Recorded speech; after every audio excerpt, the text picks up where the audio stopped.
Mesdames et messieurs, bonsoir. Merci de vous joindre à nous pour ce nouveau numéro donc, de l'échiquier international. Ce soir, nous allons poursuivre l'affaire des violences policières en France après l'assassinat de sang-froid du jeune Naël, un adolescent de 17 ans, français d'origine maghrébine. Nous ne pouvons pas passer outre l'actualité qui s'impose d'elle-même. La France a vécu donc aujourd'hui sa troisième nuit de violence et de colère après une marche blanche dispersée à coups de gaz lacrymogène. La tension n'est pas prête de descendre et ce n'est certainement pas avec le discours de la droite qui justifie l'acte criminel et incrimine les victimes. Retour sur une affaire au relent raciste de plus en plus manifeste. Le débat se poursuit donc aujourd'hui avec notre invité présent avec nous hier et ce soir pour tenter de nous apporter son point de vue et sa lecture des faits. Gamal Abina, analyste des questions internationales. Merci de vous joindre à nous. Merci pour l'invitation, encore une fois. Donc, vous nous accompagnerez donc ce soir pour ce débat. Nous accompagnera également pour ce débat ce soir Miloud Chennoufi depuis Toronto par Skype. Monsieur Chennoufi, Miloud, bonsoir. Bonsoir à vous. Je rappelle que vous êtes professeur des relations internationales au Collège des forces canadiennes. Et que donc on va rentrer directement dans le vif du sujet. Troisième nuit de violence ou de grande colère après la mort, ou plus exactement l'assassinat à bout portant du jeune Naël. Près de 700 000 interpellations ce matin entre les 3 jours où ont débuté ces violences et des dégâts incommensurables pour dénoncer la violence policière. La police française est-elle en train de s'illustrer par son racisme dans ces interpellations, Gamal Abina? Simplement, je vais dire ce qui s'est passé hier, parce que j'ai participé évidemment, comme tout le Absolument. monde, tous les gens qui étaient dans la région parisienne, même un peu plus loin d'ailleurs, à cette fameuse marche blanche qui avait été réclamée par la famille. Et au démarrage de la marche blanche, qui m'a surpris, et c'est assez rare en France d'ailleurs, il n'y avait pas de traces de police, de CRS ou autres escadrons de gendarmes qu'on a l'habitude de voir très présents en règle générale dès qu'il y a une manifestation avec des Maghrébins. Mais très rapidement, au terme de la marche, qui a duré, je crois, peut-être 2 heures, au terme de la marche, au moment de la dispersion, on s'est retrouvés au bout et très rapidement, il y a eu des moments de violence qui n'étaient pas attendus parce que tout se passait très bien. C'est une marche qui était quand même digne et les policiers ont commencé à gazer, je l'ai appris par la suite, mais j'ai vu ça en direct, j'ai filmé, ont commencé à gazer la population sans aucune raison particulière. Alors les raisons pour lesquelles il y a eu des gazages, c'est parce que le bout de la marche se faisait sur une place, que le camion s'est arrêté, que les gens un peu désœuvrés ne savaient pas où aller, se sont retrouvés sur une rue qui allait sur la gauche et il se trouve que dans la rue à gauche, il y avait des présences policières qu'on ne voyait pas. Et ça a créé de la part de la police une tension. Ils ont immédiatement envoyé des gaz lacrymogènes et ça a un peu dégénéré. C'est ce qui a déjà donné le là d'un démarrage de violence le soir même. Et j'ai vu ces violences puisque moi, je travaille dans le 93 à Pantin, mais pour être très précis, le quartier, par exemple, du 20e arrondissement dans lequel ma famille habite, j'ai vu les violences se manifester, j'ai vu des feux, j'ai vu des dégradations, j'ai vu le centre des impôts attaqué. Tout ça, c'était sous nos yeux. Mais on se rend bien compte que c'est une colère généralisée sur tout le pays, on en parlera si vous voulez bien, qui s'explique par d'autres précédents. C'est ce qu'on va faire exactement tout au long de ces 26 minutes. Miloud Chennoufi, alors le refus d'obtempérer, est-il devenu le prétexte tout trouvé pour justifier justement le passage à l'acte? Écoutez, c'est une excuse parmi d'autres qu'on peut avancer pour agir dans un phénomène qui s'est banalisé en France et qui est présent depuis longtemps déjà. Ça nous rappelle un peu le comportement des policiers américains à l'égard de la population noire et le même procédé. Voilà. Vous savez, en France, bien avant la normalisation du discours d'extrême droite, qui est aujourd'hui totalement intégré au discours politique général en France, au discours médiatique, aux campagnes électorales, etc., eh bien, la police a été l'une des premières structures où l'extrême droite s'est infiltrée. Vous savez que le syndicat d'extrême droite dans la police est le syndicat le plus puissant. Et donc, vous avez une non-reconnaissance qui est quasiment institutionnalisée d'une partie des citoyens français dont le tort est d'avoir les mauvaises origines, qu'elles soient maghrébines ou qu'elles soient noires, africaines ou entre parenthèses, Monsieur Chennoufi, pour les mauvaises origines. Ah oui, c'est Oui, ça, oui. c'est-à-dire Oui, les origines considérées comme étant problématiques ça ne dans plaît ce pas aux Blancs discours. peut-être, oui, mais bon. Ouais, voilà. Et donc le fond du problème, ce n'est pas un ou deux ou trois policiers qui vont se comporter de cette manière-là, mais d'une culture politique qui est incapable, non seulement elle est incapable de se réconcilier avec un fait réel qui est celui de la diversité au sein de la société française, mais qui redouble dans l'exclusion.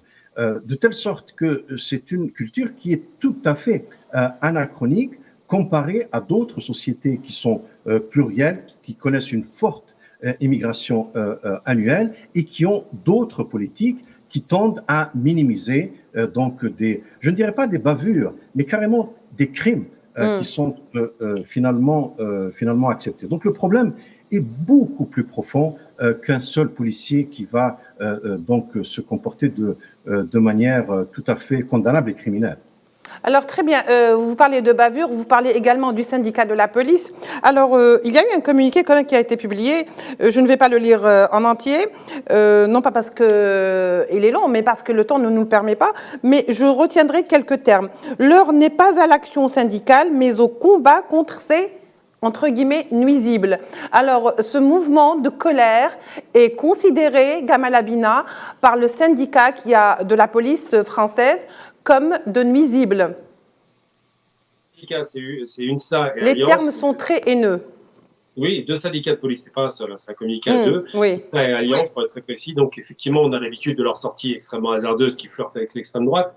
Mais il faut se rappeler quand même des choses importantes. Bon, nuisibles, on a compris que ce qui était nuisible, ce sont des insectes, d'accord? Ce sont des éléments qu'on doit dératiser, par exemple, des rats.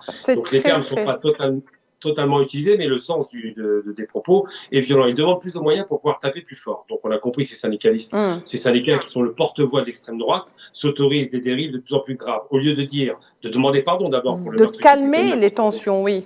Demander pardon. Déjà, les syndicats devraient demander pardon pour le meurtre de ce jeune. Ça commence par le début. Sauf qu'apparemment, un jeune Algérien, il faut préciser que maghrébin d'origine algérienne, ça compte pas. C'est pas la première fois, on l'a déjà rappelé, il y a eu l'affaire Malik Oussekine, assassiné par les voltigeurs du temps de Pasqua, encore un type radical. Ensuite, il y a eu l'affaire de 2005, où deux jeunes sont morts, deux jeunes très jeunes, ils avaient 12 ans, sont morts, un noir et un arabe pour le coup, dans un groupe, enfin dans un système électrique parce qu'ils avaient peur de la police, cette fameuse peur du gendarme. Eh bien, à l'époque, ça a déclenché des émeutes. On appelait ça des émeutes ou des révoltes, ça dépend de quel point de vue on se place, de la plupart des quartiers des grandes villes de France. Cette année, c'est différent. Pourquoi? Parce que c'est pas que les grandes villes, c'est pas que les cités traditionnellement frondeuses. Cette année, tout le monde, des plus grandes villes aux plus petites villes les plus tranquilles, se sont prêtés à l'exercice parce que là, on s'est rendu compte d'une chose. C'est que d'abord, c'était filmé. À l'époque de Ziad Bouna, ça n'a pas été. Et que la mort est directement liée à l'action d'un policier. À l'époque de Ziad Bouna, c'est la peur qui a conduit à la mort, mais les policiers n'étaient pas directement responsables. Donc, il y a deux éléments qu'il faut retenir. Premier élément, ça a été lu par le premier intervenant, à savoir, la police française fait copier-coller avec la police américaine avec des méthodes racistes. Ensuite et surtout, parce qu'en France, à la différence des États-Unis, il n'y a pas d'armes. Aux États-Unis, il y a 30 000 personnes qui meurent de balles et d'échanges de tirs parce que le second amendement de la Constitution américaine autorise le port d'armes. En France, il n'y a pas d'armes. Vous avez des feux d'artifice d'un côté et des hommes en armes qui ont des LBD, qui ont beaucoup crevé d'œil, qui ont des revolvers simplement, des armes létales, et qui les utilisent très, très souvent. Il y a plus de 13 morts depuis le début de l'année parce qu'une loi, en 2017, à l'initiative des socialistes, d'ailleurs sous Valls, a proposé que la police puisse faire acte de légitime défense. Je traduis, si un policier se sent en danger, il peut tirer. Sauf que ça veut dire qu'on rétablit la peine de mort par balle.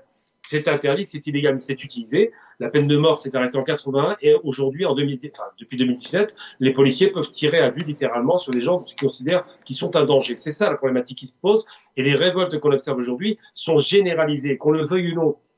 Je vous donne un exemple. La presse américaine et anglaise m'a contacté pour donner mon sentiment. Vous savez comment ils présentent les choses à l'étranger? Contrairement à la presse française, ils demandent pourquoi les policiers sont racistes. Les choses sont très claires à l'étranger. Ils ne demandent pas pourquoi est-ce qu'on est des voyous. Ils demandent pourquoi les policiers sont racistes. Et je tiens à préciser, moi en tant qu'Algérien de la diaspora, souvent en Algérie, on nous a perçus comme des beurs, comme des voyous, comme des délinquants, parce que l'image qu'on donnait d'où à l'étranger, c'était cela. Mais c'est pas ça la problématique. Socialement, on a été exclus. Les seuls arabo-musulmans algériens, en l'occurrence, qui ne réussissent pas, c'est uniquement en France. Dans le reste du monde, la réussite est éclatante. Donc la problématique est sociale et française et politique.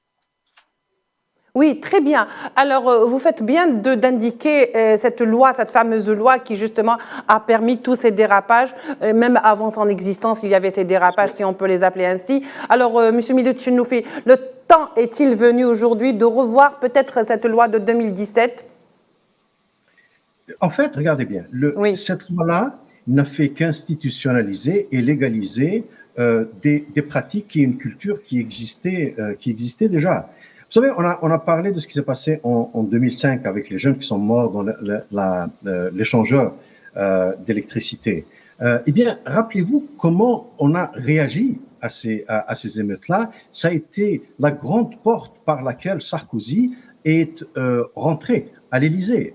Et c'est en fait en remettant en cause les jeunes eux-mêmes qui avaient peur de la police, qu'on a développé un discours politique qui, par la suite, est devenu tout à fait normalisé. Donc, si vous voulez, ça a été l'acte de normalisation du discours d'extrême droite qui, aujourd'hui, est tenu le plus normalement du monde à l'Assemblée française. Donc, pour qu'une telle loi soit revue ou abolie, ou etc., eh bien, il faut que les états d'esprit changent. Change Tant aussi. et si longtemps que vous avez une culture politique à ce point dominée par les réflexes d'extrême droite, eh bien, on ne peut pas imaginer une telle loi partir. Et même si elle partirait, ça ne veut pas dire que les pratiques policières vont disparaître. Il est très important d'insister là-dessus. Valls était socialiste.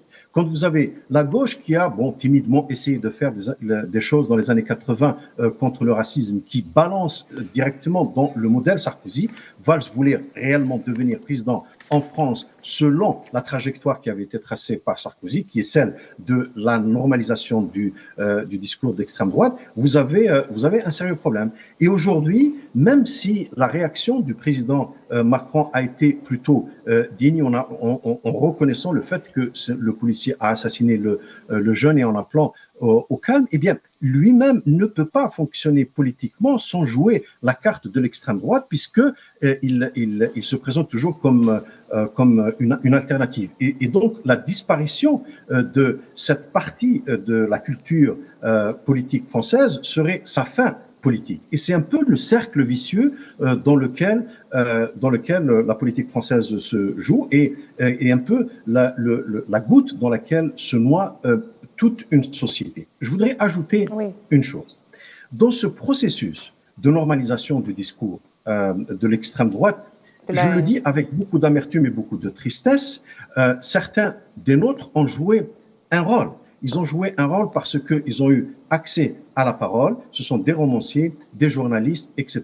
et qui reprennent exactement le discours islamophobe, le discours anti-arabe, le discours anti-noir sur les plateaux de télévision française. Vous savez qu'aujourd'hui, si vous êtes un intellectuel en France et vous acceptez d'être l'arabe de service, dans une logique purement néocoloniale et néocolonisée, eh bien, vous avez les portes des antichambres des salons parisiens qui sont ouvertes. Et donc voilà, les seuls qui peuvent avoir accès à la parole en France, ce sont ceux qui renforcent encore plus cette culture-là. Et vous ne trouverez pas de voix raisonnables. Elles existent en France.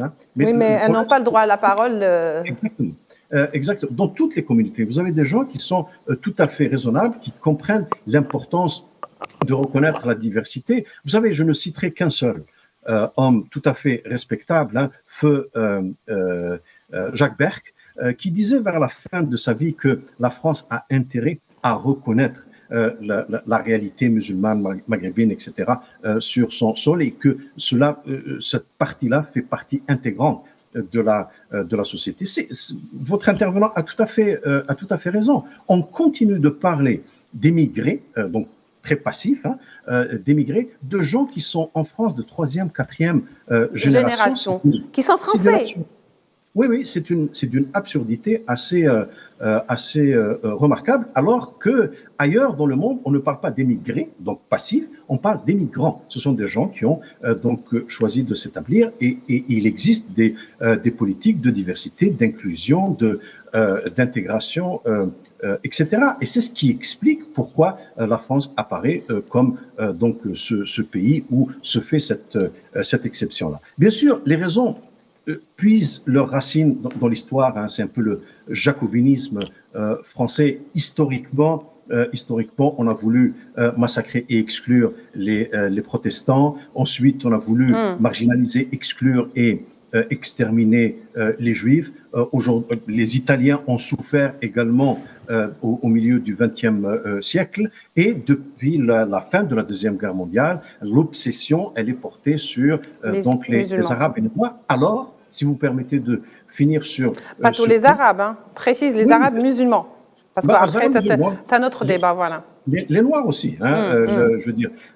Alors que la France n'aurait pas pu être reconstruite après les 2 guerres mondiales sans la sueur et les muscles et l'exil de ces travailleurs qui étaient parqués dans des conditions inhumaines.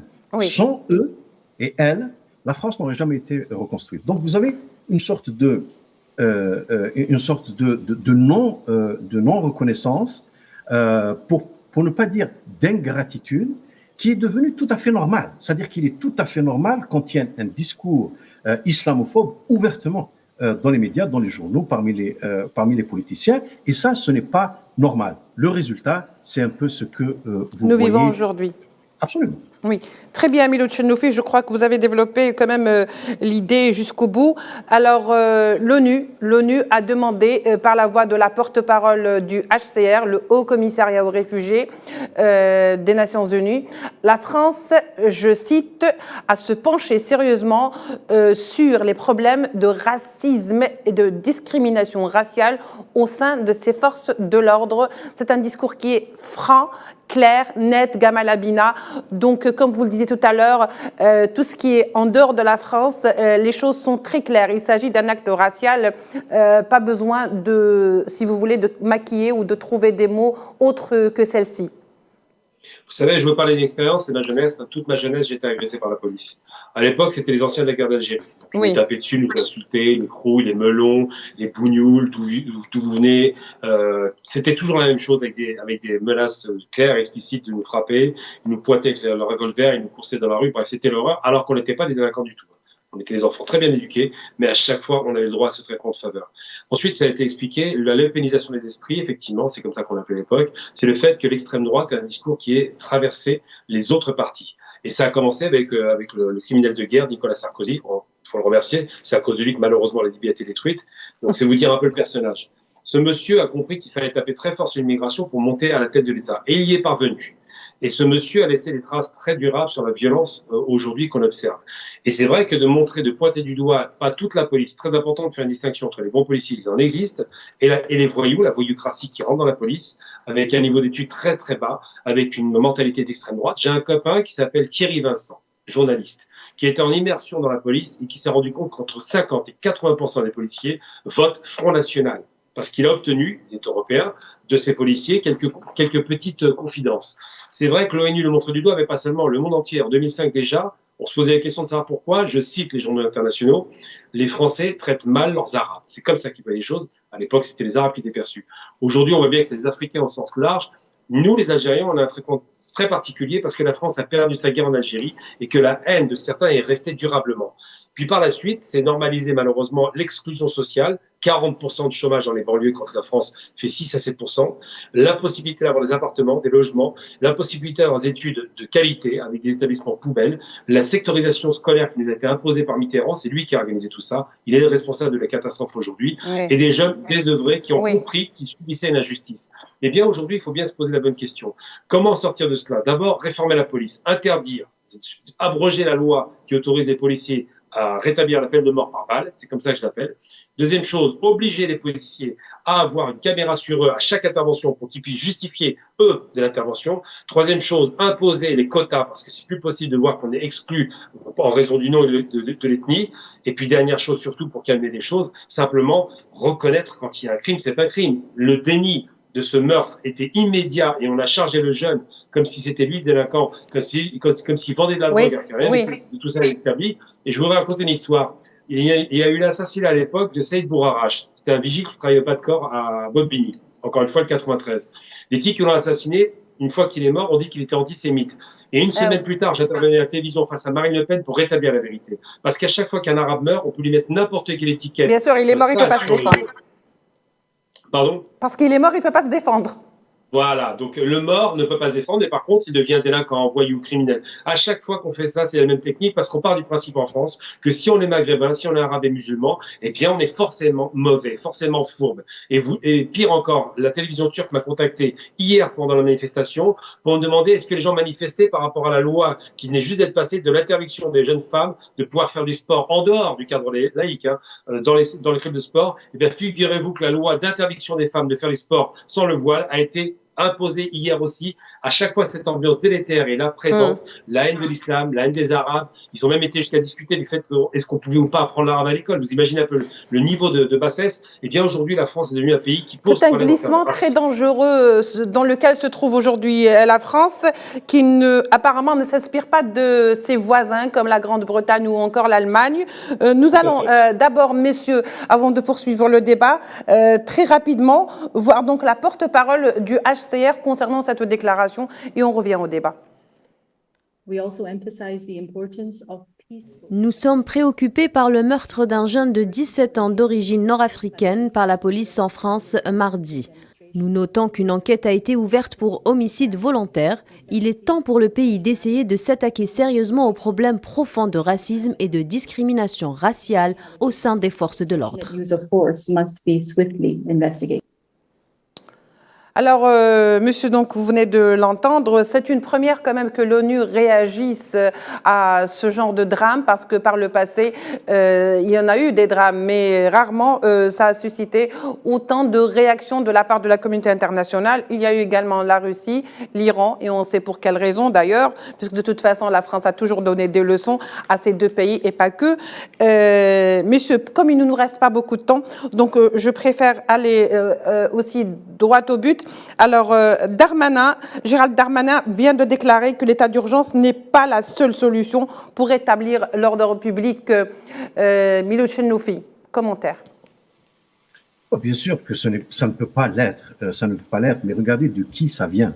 Oui. De quelqu'un qui fait partie du problème. Je veux dire, lui-même a participé justement à cette normalisation dont je ne cesse de parler, du discours d'extrême droite. Donc, je serais très surpris de voir que quelqu'un comme lui puisse réellement piloter un changement. Il n'a ni le charisme, ni le leadership, ni les compétences pour le faire. Je le dis avec beaucoup de tristesse parce que ce n'est pas ce que je souhaite aux Français d'origine maghrébine, mais également à tous ces Français qui existent et qui sont écœurés par la situation qui prévaut dans leur pays.